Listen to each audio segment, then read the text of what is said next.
Bismillahirrahmanirrahim. Assalamualaikum warahmatullahi wabarakatuh. Alhamdulillahirabbil alamin wassalatu wassalamu ala asyrafil anbiya'i wal mursalin sayyidina wa habibina wa syafi'ina wa maulana Muhammadin wa ala alihi wa ashabihi ajma'in wa ba'du. Hadratul mukarramun, para asatidzah, para hujjah, bapak-bapak, saudara-saudara sekalian yang saya hormati, syukur alhamdulillah pada malam hari ini Allah Subhanahu wa taala mempertemukan kita kembali dalam majelis yang mulia ini di tempat yang mulia, di baitin min baitillah, rumah Allah ini dalam keadaan sehat afiah. Mudah-mudahan kehadiran kita ke majlis ini mendapatkan jalan pahala dari Allah Subhanahu wa taala. Amin ya rabbal alamin. Mari sama-sama kita awali, kita buka majlis kita ini dengan kita bermunajat kepada Allah Subhanahu wa taala. Mudah-mudahan apa yang menjadi hajat kita semuanya senantiasa dimudahkan dan dikabulkan oleh Allah Subhanahu wa taala.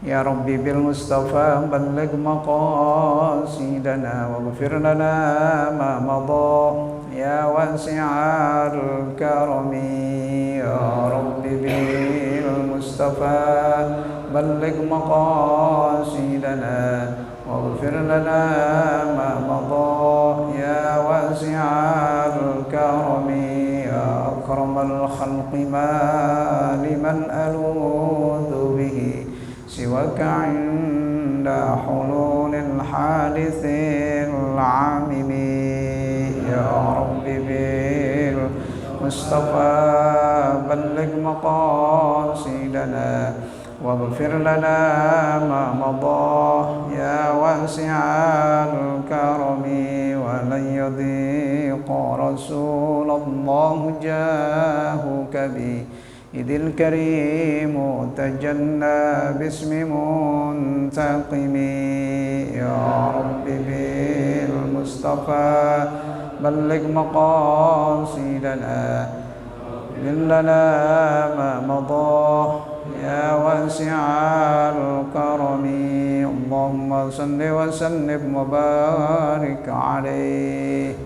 Selanjutnya mari sama-sama kita membaca suratul Fatihah. Kita niatkan, kita hadiahkan pahalanya untuk masing-masing orang-orang tua kita yang telah berpulang ke rahmatullah, untuk guru-guru kita, para masyayikh kita, para pendahulu Masjid Jami' Miftaul Khair, bil khusus guru kita Bapak Kiai Ahmad Dimyati bin Kiai Ilyas bin Sirin, orang tua kita Bapak Haji Muhammad Siddiq, para munfiqin, munfiqat, para ahli waris Masjid Jami' Miftaul Khair. Kita doakan semuanya mudah-mudahan senantiasa mendapat curahan rahmat dan maghfirah dari Allah Subhanahu wa taala, diampuni segala dosa dan kesalahannya, diangkat derajatnya di sisi Allah Subhanahu wa taala, dijadikan kubur mereka semuanya raudhah min riyadil jannah. Al-Fatihah kita niatkan juga untuk keluarga kita, anak istri kita, cucu-cucu kita yang masih pada belajar. Kita doakan mudah-mudahan Allah Subhanahu wa taala senantiasa memberikan futuhal arifin, jadikan mereka anak yang sholihin, sholihat, yang berbakti untuk orang tuanya, untuk agama dan bangsanya. Al-Fatihah kita niatkan. Hari ini saya dengar berita duka Ustaz Syafi'i, ya, Ketua Musholah Al-Mu'minun di Pasar Mencos sono kanan. Ya, tadi sore telah berpulang ke rahmatullah. Beliau biasanya kalau Idul Adha motong kurban di sekolahan, ya. Kita doakan mudah-mudahan Allah Subhanahu wa taala mengampuni kesalahannya, ya, mengangkat derajatnya insyaallah Subhanahu wa taala, menerima amal ibadahnya. In kana muhsinan fazid fi ihsanih wa in kana musian fatajawaz an. Ya, mudah-mudahan Allah Subhanahu wa taala terima amal salehnya, amal ibadahnya. Allah jadikan kuburnya raudhah min riyadil jannah. Ala hadhihi niyyah wa kullu niyatin salihah wa ila hadratin nabiyil mustafa Rasulillah sallallahu alaihi wasallam. Al-Fatihah. A'udzu billahi minasyaitonir rajim. Bismillahirrahmanirrahim. Alhamdulillahi rabbil alamin, arrahmanir rahim, maliki yaumiddin. Iyyaka na'budu wa iyyaka nasta'in. Ihdinas siratal mustaqim, siratal ladzina an'amta 'alaihim ghairil maghdubi 'alaihim waladdallin. Amin. Baiklah, kita lanjutkan. Malam ini kita masuk kepada bab fi bayan alamatiz zuhud, ya, tanda-tanda zuhud, ya, tanda-tanda zuhud. Kalau kemarin standarnya, ya, standarnya ya, jika zuhud itu dihadapkan pada daruriyatil hayat, hal-hal yang daruri, yang primer, ya, ya, yang mendasar kebutuhan hidup itu, ya. Jika seorang yang zuhud dihadapkan pada hal-hal yang berkaitan dengan kebutuhan dasar hidup itu, ya, bagaimana sikapnya, ya, kemarin sudah sepintas kita baca tentang hal tersebut. Nah, sekarang berlanjut kepada bab selanjutnya, alamatuz zuhud, ya, tanda-tanda zuhud. Wa qad tadunnu anna tarikal mali zahidun walaysa kadzalik, ya. Mungkin kita menganggap bahwa orang yang meninggalkan harta itu adalah zuhud, ya, walaysa kadzalik, padahal enggak demikian. Fa inna tarkal mal wa idharut takhassun, ya, sahlun ala man ahabbal madah bizuhud. Karena, ya, bisa saja orang meninggalkan harta, hidup dalam kesederhanaan,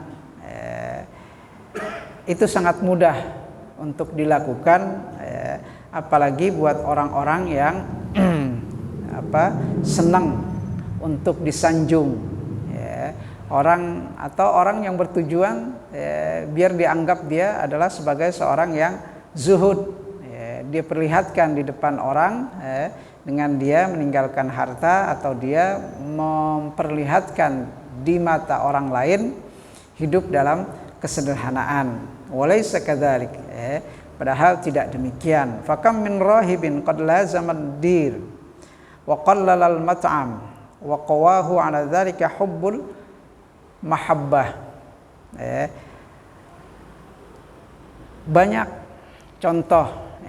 Di sini mungkin dicontohkannya rahib. Rahib itu ahli ibadah dari agama Nasrani. Agama Nasrani itu disebut rahib. Rahib ini dia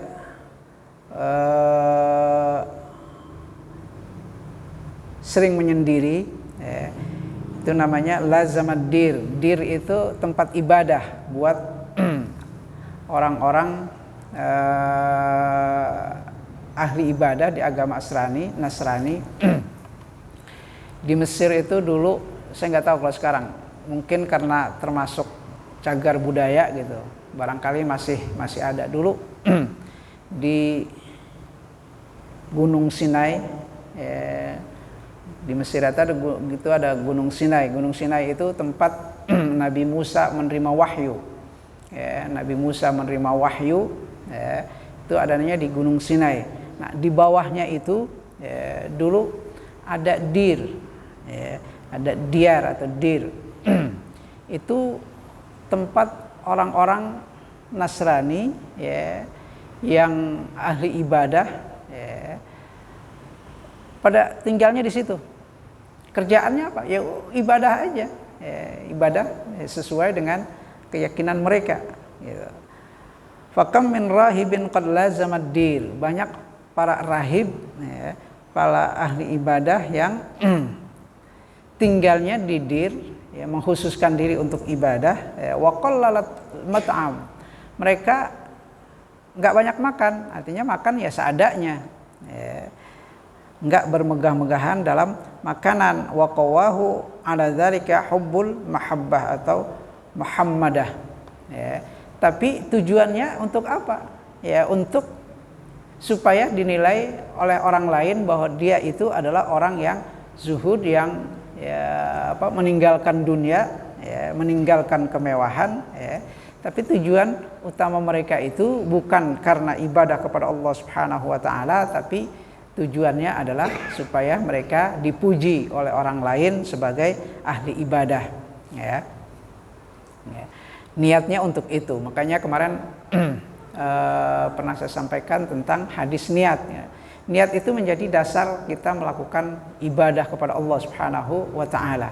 Di dalam atau di depan orang lain atau di mata orang lain bisa saja seseorang melakukan ibadah, tapi niatnya adalah untuk tujuan yang lain, ya, maka ibadah itu akan menjadi sia-sia karena tidak mendapatkan pahala di sisi Allah Subhanahu wa taala, ya. Itu. Makanya termasuk ini pun, ya, perbuatan atau amalan zuhud itu, ya, bisa saja seorang memperlihatkan kehidupan yang sederhana, kemudian meninggalkan kemewahan, meninggalkan dunia, tapi tujuannya apa? Tujuannya atau niatnya itu adalah, ya, niat supaya dipuji orang bahwa dia orang yang sedang zuhud atau orang yang zuhud, ya. Maka hal demikian itu akan membuat, ya, perbuatannya itu menjadi sia-sia. Kenapa? Karena niatnya sudah, ya, keluar dari ibadah kepada Allah Subhanahu wa ta'ala. Wala budda minaz zuhd fi fudulil amwal wal jah jami'an. Nah, zuhud itu memang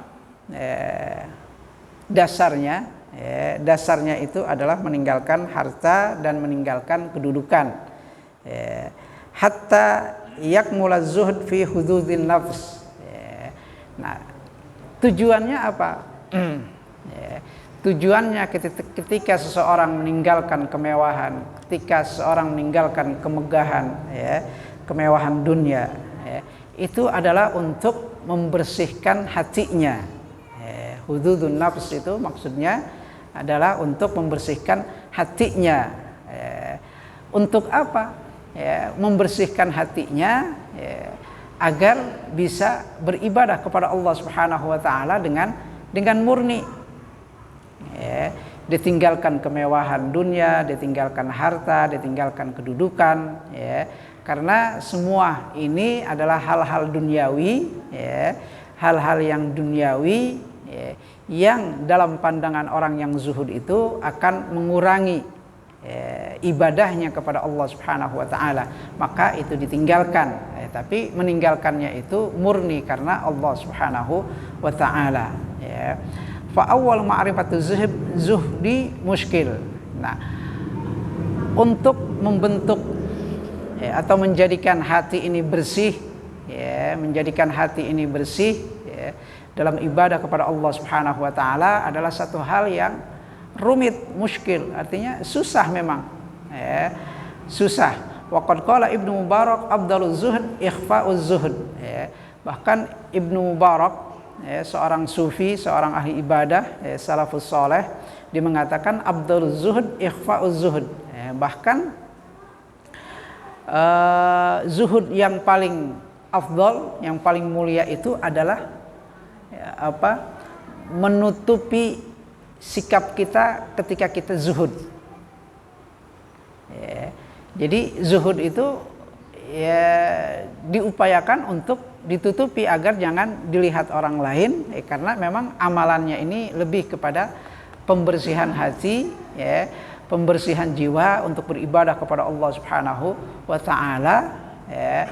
Kemudian amalan-amalan yang dikerjakan, ya, dalam lingkup zuhud itu, ya, sebisa mungkin ditutupi di mata orang lain, ya. Untuk apa? Untuk menghilangkan, ya, riya, ya, menghilangkan sombong, ya.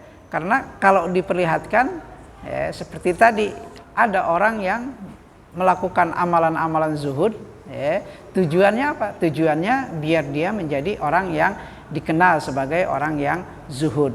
Nah, sikap yang seperti ini mesti harus ditutupi, ikhfa'uz zuhud, ya, atau sebisa mungkin menutupi perbuatannya itu jangan sampai dinilai, ya, oleh orang lain. Wa yanbaghi ayya'ul fi hadza ala thalathi alamatin. Nah, ini bisa dilihat dalam 4 dalam 3 tandanya. Yang pertama, alla yafrah bimaujudin wala yahzan bimafqudin. Yang pertama, sikap dalam upaya kita menutupi zuhud kita itu adalah pada saat kita mendapatkan karunia dari Allah Subhanahu wa taala, entah berupa harta, entah berupa kedudukan, bisa saja itu Allah Subhanahu wa taala berikan cobaan untuk kita melalui apa? Melalui harta. Allah bisa berikan cobaan untuk kita, karena cobaan itu bukan atau tidak semestinya semuanya dalam bentuk kekurangan, enggak. Cobaan itu bisa dalam bentuk kelebihan, bisa juga dalam bentuk kekurangan. Itu cobaan dari Allah Subhanahu wa taala. Ada orang yang dicoba dengan banyak harta.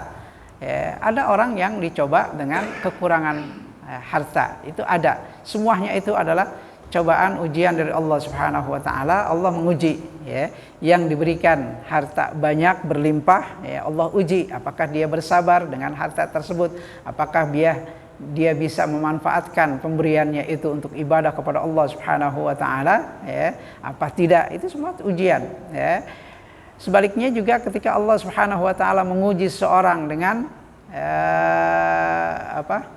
kekurangan, Allah uji juga apakah orang itu bersabar dengan diberikan kekurangan tersebut atau enggak sabar. Semuanya adalah ujian. Jadi kita hidup ini semuanya tidak luput dari ujian dari Allah Subhanahu wa taala. Nah, sebagai tanda dari ataupun alamat zuhud, tanda-tanda seorang itu berzuhud, yang pertama, alla yafrah bimaujud. Dia enggak bersukacita pada saat dia mendapatkan karunia dari Allah Subhanahu wa taala, wala yahzan bimafqudin. Sebaliknya, ketika Allah Subhanahu wa taala uji dengan kekurangan atau mungkin apa yang dia punya Allah ambil, dengan cara apa? Dengan cara imma hilang, atau dengan cara Allah Subhanahu wa taala mengambil karunia-Nya kepada atau di tangan seorang. Nah, orang yang zuhud ketika dia mendapatkan karunia dari Allah Subhanahu wa taala, dia tidak merasa bersukacita. Artinya buat dia itu satu hal yang biasa saja. Begitu juga ketika Allah ambil apa yang dia punya, bimafqud, artinya Allah ambil apa yang dia punya. Mungkin kalau dia punya motor misalnya, motornya hilang, atau punya usahanya bangkrutkan oleh Allah Subhanahu wa taala. Itu cara Allah Subhanahu wa taala mengambil karunia-Nya atau titipannya kepada seorang. Dan hal tersebut tidak membuat dia bersedih hati, wala yahzan. Sebagaimana yang Allah Subhanahu wa taala firmankan dalam Al-Qur'an, likaila ta'sau ala ma fatakum wala tafrahu bima atakum. Agar tidak kalian menjadi putus asa atas apa yang ala ma fatakum, atas segala sesuatu yang sudah Allah ambil, wala tafrahu bima atakum, dan kalian pun tidak merasa bersukacita dengan apa yang Allah Subhanahu wa taala berikan kepada kalian. Itu artinya standarnya jika mendapatkan pemberian dari Allah Subhanahu wa taala ataupun karunia dari Allah Subhanahu wa taala, dia syukuri. Pada saat Allah ambil pun dia tidak membuat bersedih hati, tidak dia membuat bersedih hati. Wa hadza alamatuz zuhud fil mal. Ini adalah tanda orang yang zuhud dari segi harta. Yang kedua, atsani ayyastawiya indahu dzamahu wa madihuhu, wa hadza alamatuz zuhdi fil jah. Posisi yang kedua, zuhud dalam kedudukan. Jah, kedudukan. Kedudukan itu bisa juga harga diri seseorang. Nah, dalam posisi ini seorang yang zuhud dalam hal kedudukan ataupun harga diri, ketika ada orang yang mencaci makinya, zamahu, dia tidak merasa gusar, Begitu juga ketika ada orang yang memujinya, ya, seorang yang memujinya tidak membuat dia berbesar kepala, ya. Jadi dipuji orang, ya dia ya sama aja, ya. Kalau ada orang yang memujinya atau ada orang yang menghinanya itu, ya, orang yang zuhud dalam hal kedudukan ataupun ya harga diri itu ya biasa aja, ya. Telah dicontohkan oleh Rasulullah SAW, ya, telah dicontohkan oleh Rasulullah SAW bagaimana sikap Rasulullah SAW kepada orang yang menghinanya, orang yang membencinya, ya. Beliau ya, tetap ya, bersikap sopan, ya, tenang, ya. Kemudian ya, di sisi lain ketika ya, para sahabat memuji beliau, ya, beliau pun tidak berbesar kepala, ya, tidak berbesar kepala ya, sampai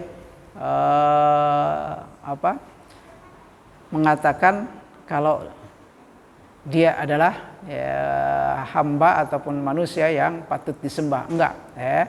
Lain dengan Firaun, ya. Firaun itu ketika dipuji, ya, karena banyaknya muji, ya, rakyatnya muji, ujung-ujungnya apa? Ya, ujung-ujungnya dia mengatakan bahwa saya adalah Tuhan, ya, aku adalah Tuhan. Itu Firaun, ya. Itu Firaun. Watak Fir'aun, ya, begitu juga sebelumnya Namrud, ya, itu. Jadi jika ada yang menyembah atau jika ada yang memuji, dia menganggap bahwa dirinya adalah yang paling baik, ya, yang paling benar, yang paling mulia, sehingga ujung-ujungnya orang tersebut minta dikultuskan, ya, minta dikultuskan. Tapi orang yang berzuhud itu tidak demikian. Ketika ada orang yang menyembahnya atau tidak ada orang yang memujinya, ya, dia merasa sama saja, ya, pada saat ada orang yang menghinanya. Ayyastawi 'indahu dzamahu wa madihuhu. Ya, sama aja. Dia dipuji ataupun dia dihina orang lain itu dia sama saja. Kalau sudah bisa membawa jiwanya atau dirinya seperti itu, ya, itu berarti orang tersebut sudah sampai kepada tanda dia bisa berzuhud, ya, dalam hal al-jah. Al-jah itu kedudukan ataupun harga diri. Ats-tsalis ayyakuna ansahu billah, ya, wal ghalib ala qalbihi halawatut ta'ah. Yang ketiga, ya, itu menjadikan dirinya itu senantiasa, ya, rindu kepada Allah Subhanahu wa taala, atau merasa dirinya untuk, ya, selalu berada di sisi Allah Subhanahu wa taala, ya. Kemudian menjadikan hatinya itu, ya, merasakan adanya halawatut ta'ah, ya, nikmatnya ketaatan. Nikmatnya ketaatan, ya. Ini, ya, tanda dari orang yang zuhud, ya. Dan sebetulnya hal ini bukan hanya orang yang zuhud, orang yang mukmin, ya, yang mukmin yang hakiki itu, ya, jika dia sudah mendapatkan tanda-tanda ini, yaitu merasakan adanya kenikmatan dalam taat kepada Allah Subhanahu wa taala, itu berarti dia sudah menjadi mukmin yang hakiki, mukmin yang sebenarnya, ya. Halawatut ta'ah itu apa maksudnya? Ya, dia merasa, ya, melaksanakan ibadah itu satu kenikmatan, ya, bukan lagi satu kewajiban, tapi kebutuhan dia. Karena dengan dia beribadah, dia merasa nikmat, hatinya tentram, ya, hatinya tentram, nyaman, ya. Kalau ibadahnya belum terlaksana, dia akan merasa gusar, nggak tenang jiwanya, ya. Kalau Anda sudah merasakan hal tersebut, ya, berarti Anda sudah, ya, masuk dalam kategori mukmin al-hakiki, orang yang beriman yang sebenarnya, ya. Ada orang, ya, dengan kewajibannya itu, ya, melaksanakan kewajibannya itu secara terpaksa, ya, masih merasa bahwa ibadahnya itu adalah satu beban, yang harus dikerjakan. Padahal Rasulullah SAW menjelaskan dalam hadisnya itu menyebutkan arihna bis shalah. Ada hadis Rasulullah SAW ketika waktu sudah menjelang masuk sholat itu, Rasulullah senantiasa mengingatkan Bilal, ya Bilal, arihna bis shalat. Artinya karena udah saking rindunya ingin mengerjakan ibadah kepada Allah Subhanahu wa taala, saking rindunya untuk mengerjakan salat menghadap Allah Subhanahu wa taala, menjalankan ketaatan. Ini yang disebut dengan halawatut ta'ah, nikmatnya ketaatan. Kita menjalankan ibadah itu bukan lagi satu kewajiban yang menjadi beban, tapi adalah satu kebutuhan yang memang dengan ibadah itu kita akan merasa nyaman, kita akan merasa tenang.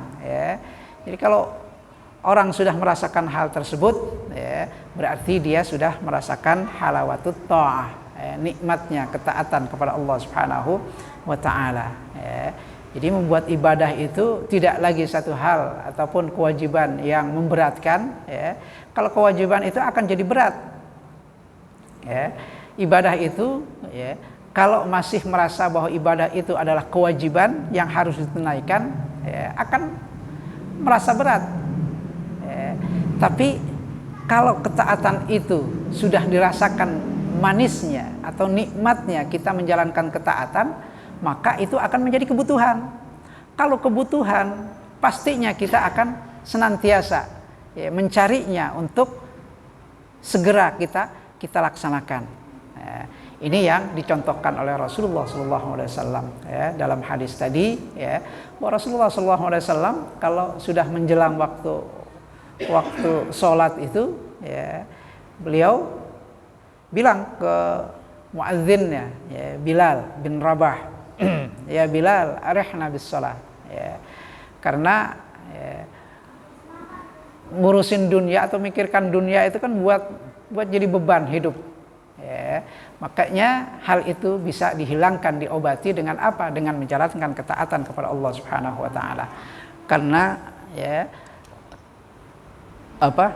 ibadahnya itu bukan lagi menjadi beban yang harus dijalankan, tapi sudah menjadi kebutuhan karena sudah mendapatkan halawatut ta'ah, nikmatnya ketaatan. Bukan hanya dalam hal ibadah sholat saja, dalam hal ibadah yang lainnya pun ataupun amalan soleh yang lainnya pun, kalau itu sudah kita rasakan halawatut ta'ahnya, kenikmatan beribadahnya, kenikmatan taatnya tersebut, maka itu akan menjadi kebutuhan kita yang kalau kita belum melaksanakan, akan terasa ada yang ganjel di hati. Orang yang biasa bersedekah, berinfak, itu kalau di satu hari dia nggak infak akan merasa ada hal yang ganjal, ada yang belum, bahkan pada saat dia lupa pun itu seakan-akan ada yang ini, kayaknya ada yang belum dikerjakan gitu, hatinya mengganjal. Setelah ingat kemudian dikerjakan, maka hatinya akan menjadi tentram, akan menjadi nyaman. Begitu juga amalan-amalan yang lain, apalagi amalan-amalan itu menjadi rutinitas, rutinitas. Contohnya adalah sholat yang menjadi rutinitas keseharian kita, bahwa dalam satu hari itu ada 5 waktu yang harus kita kerjakan. Pada saat ibadah tersebut kita kerjakan, dan ibadah itu menjadi kebutuhan kita, maka kita akan merasa ringan untuk mengerjakannya. Bahkan untuk kita hadir mengerjakannya berjamaah di masjid pun akan menjadi ringan. Subuhnya kita kerjakan berjamaah di masjid, bangun subuh ringan. Kemudian zuhurnya pun, kalau kita ada di mana saja, kalau kita ada di rumah kita hadir ke masjid. Kalau kita sedang berada di kantor, tentunya kita laksanakan di tempat kerja kita bersama dengan yang lain. Begitu juga waktu-waktu sholat yang lain. Nah, itu akan menjadi ringan untuk kita kerjakan. Kenapa? Karena itu udah menjadi kebutuhan kita, ya, menjadi kebutuhan kita. Ya. Disitulah hati seseorang sudah mendapatkan halawatut ta'ah. Dan mestinya seperti itulah kita jadikan ibadah-ibadah kita kepada Allah Subhanahu wa taala. Ya, harus kita cintai, ya, harus kita cintai. Jangan kita jadikan kewajiban itu menjadi beban. Ya, kewajiban yang menjadi beban akhirnya saat kita mengerjakannya pun akan menjadi berat. Ya, wa innaha lakabiratun illa 'alal khashiin. Ya, salat ya, kalau dilihat dari amalannya sangat mudah, sangat ringan, ya, tapi akan terasa berat. Kenapa? Karena ya, orang tersebut masih merasa itu adalah kewajiban. Kalau kewajiban itu pastinya ya akan berat. Sama, ya, anak-anak tuh kalau dikasih tugas PR, ya kan, tugas PR, ya, yang ringan itu, ya, yang ringan itu anak itu kalau dia butuh, artinya. Ya, dalam hal ini mungkin kalau anak-anak susah juga. Ya, paling enggak kita lihat anak itu senang enggak dengan pelajaran itu. Kalau pelajaran itu senang, pasti dia ketika dikasih tugas akan segera dikerjakan. Ya, senang istilahnya. Kalau buat anak-anak itu standarnya ya senang. Ya, kalau dia senang pada pelajarannya, pasti dia akan segera mungkin untuk mengerjakan tugasnya. Tapi kalau yang enggak senang, ya, dipaksain pun kadang-kadang dituntun sama orang tuanya masih bermalas-malasan. Itu kenapa? Karena beban, ya, bebannya, tugas PR-nya itu menjadi beban. Kenapa? Ya, karena memang dia nggak demen dengan pelajaran tersebut. Nah, gitu. Nah, begitu juga pada hal yang berkaitan dengan ibadah kita kepada Allah Subhanahu wa taala, ya, kita jadikan bahwa apa yang Allah Subhanahu wa taala wajibkan kepada kita itu bukan lagi menjadi beban. Ya, menjadi beban, tapi kita jadikan bahwa itu adalah kebutuhan kita. Karena memang kita sebagai makhluk, sebagai manusia itu butuh kepada Allah Subhanahu wa taala, dan Allah Subhanahu wa taala membuka pintunya lebar-lebar selama 24 jam untuk kita bisa menghadap Allah Subhanahu wa taala. Ya, enggak ada pembatasan. Ya, enggak ada pembatasan. Ya, kapan kita mau silahkan. Kapan kita mau silahkan menghadap Allah Subhanahu wa taala. Ya, maka pada saat ibadah yang Allah Subhanahu wa taala wajibkan kepada kita, kita jadikan satu kebutuhan kita bahwa kita memang harus senantiasa menghadap Allah Subhanahu wa taala, maka pada saat kita mengerjakannya pun akan menjadi enteng, menjadi ringan. Kenapa? Karena itu adalah kebutuhan kita. Sama dengan pada saat kita makan. Makan itu kan kebutuhan kita. Ya, untuk menambah energi kita, ya, supaya nggak lemah, ya, nggak lemes. Ya. Makan satu kebutuhan, ya, itu. Makanya kita jadikan ibadah kita kepada Allah pun kita jadikan sebagai kebutuhan kita. Untuk apa? Ya, kalau makanan yang kita makan itu untuk menambah energi semangat baru kita, supaya nggak lemes, supaya terus kuat. Makanya ibadah pun yang kita kerjakan itu sebagai energi kita, dalam hal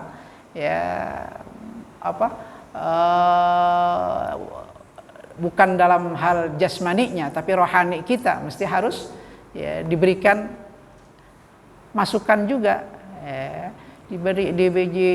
dikasih santapan juga. Makanya disebut santapan rohani itu karena memang ruh kita, diri kita, jiwa kita ini butuh santapan, butuh makanan. Dalam hal ini adalah melaksanakan ibadah kepada Allah Subhanahu wa taala.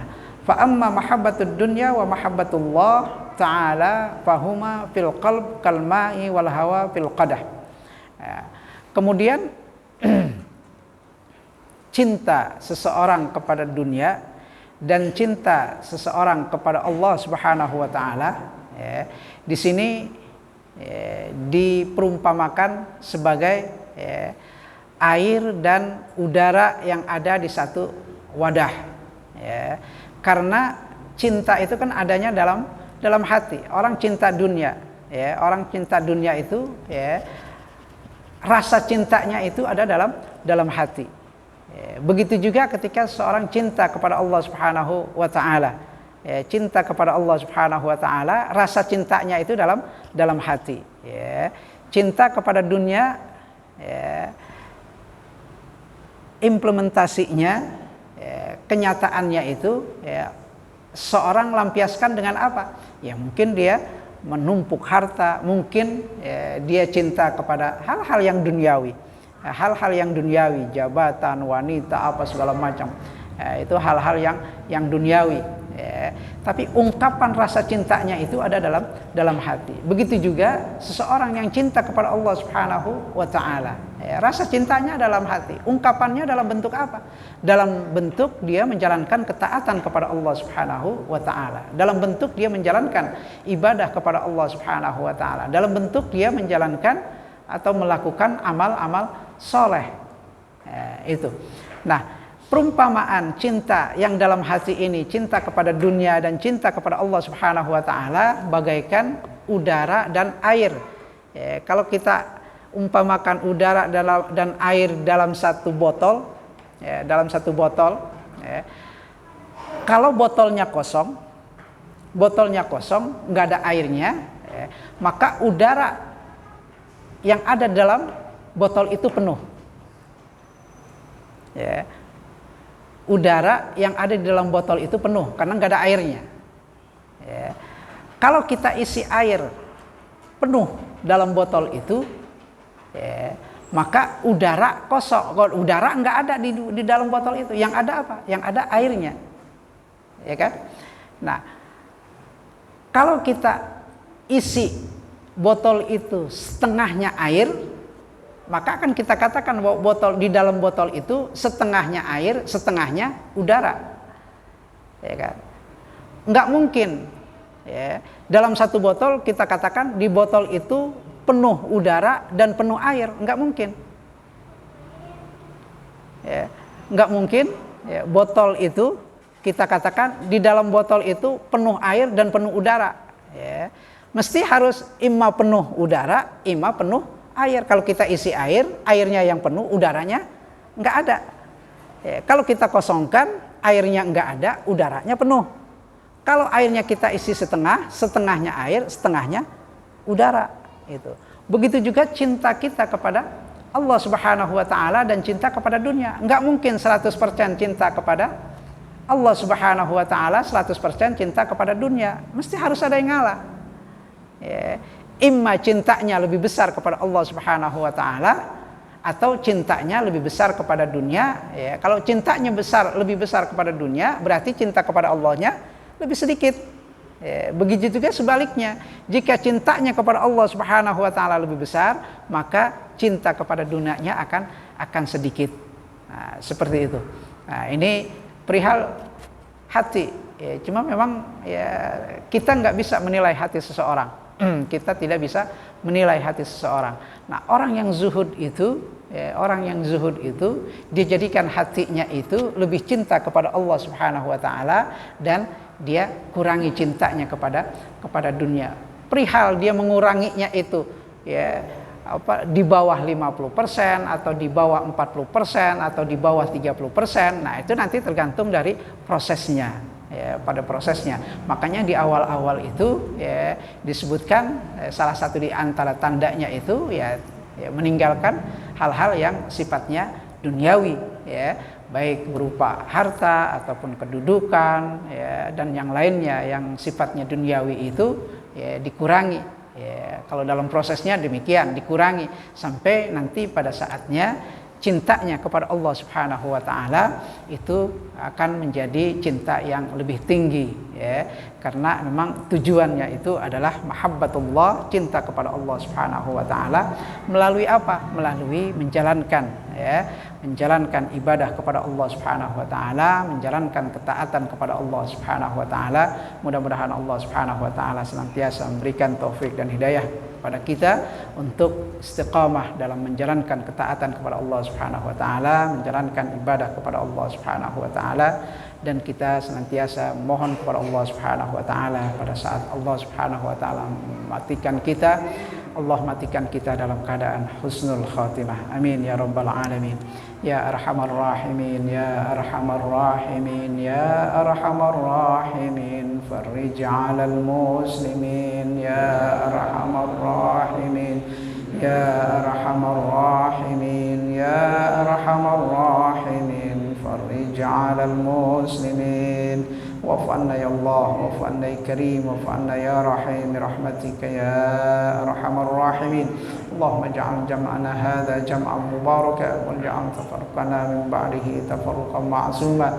اللهم نور قلوبنا بنور هدايتك كما نورت الأرض بنور شمسك وقمرك أبدا أبدا.